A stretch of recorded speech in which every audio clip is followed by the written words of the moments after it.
Why would the most powerful men on earth pay to rebuild Jerusalem? I'm standing in Jerusalem, the city every empire tried to crash. And I want you to think about this. Over 2,500 years ago, the Jewish people were broken. Jerusalem destroyed. The first temple burned to the ground by Babylon. The people dragged into exile. No army, no king, no independence. It looked over. And then came Cyrus the Great. Not Jewish, a Persian king. And instead of erasing the Jews, like any other empire tried to do, he shocked the world. He sent them home. In 539 BCE, Cyrus conquered Babylon. He now controlled the superpower of the ancient world. He could have absorbed the Jewish exiles into his empire.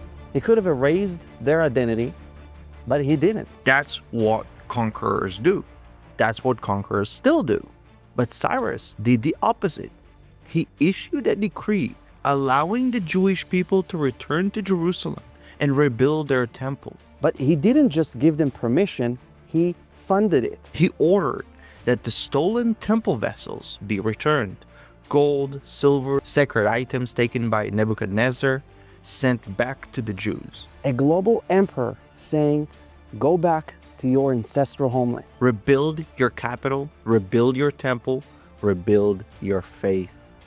The Book of Ezra records his words. He declares that the God of heaven appointed him to build a house in Jerusalem. Think about that. A Persian king publicly recognizing the God of Israel and then supporting the Jewish mission in their ancestral homeland, Israel. This wasn't weakness, it was brilliance. Cyrus understood something modern politicians still struggle with.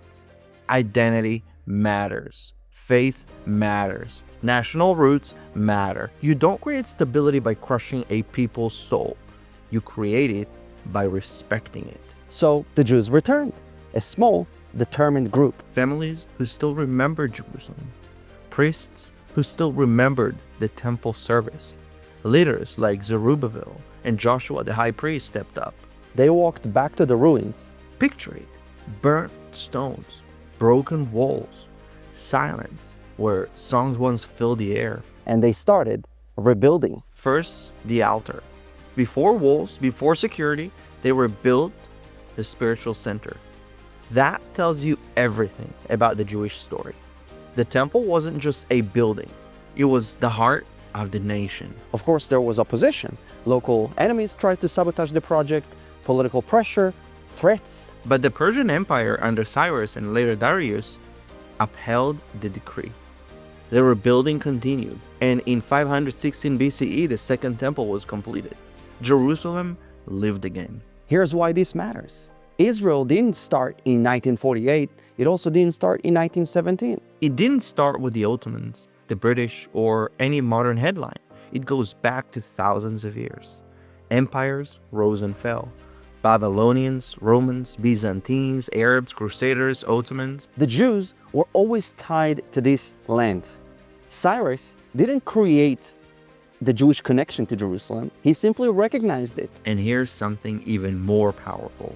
The prophet Isaiah mentioned Cyrus by name nearly 150 years before he was born, called him God's anointed, a non-Jewish king described as chosen to fulfill a divine mission. Because without the Second Temple period, there is no later Jewish resilience, no preservation of Torah learning in Jerusalem, no foundation for the Judaism that survives to this day. No backdrop for the events that shaped both Judaism and Christianity. When you stand in Jerusalem today, when you see the stones, the excavations, the layers of history, you are looking at the result of that Persian decree. One decision, one ruler, one moment that shifted everything. And here's a lesson for our time. The Jewish story is not a colonial project. It's also not a political invention. It's a story of return. Again and again, exile, return, destruction, rebuilding. Every empire that tried to erase Jerusalem is gone. The Jewish people are still here. Cyrus understood that fighting against Jewish destiny was pointless. Supporting it, that was smart. So as I film here in Jerusalem, remember this: the city you see is not just ancient stones. It's proof that history bends in a direction most people never expect.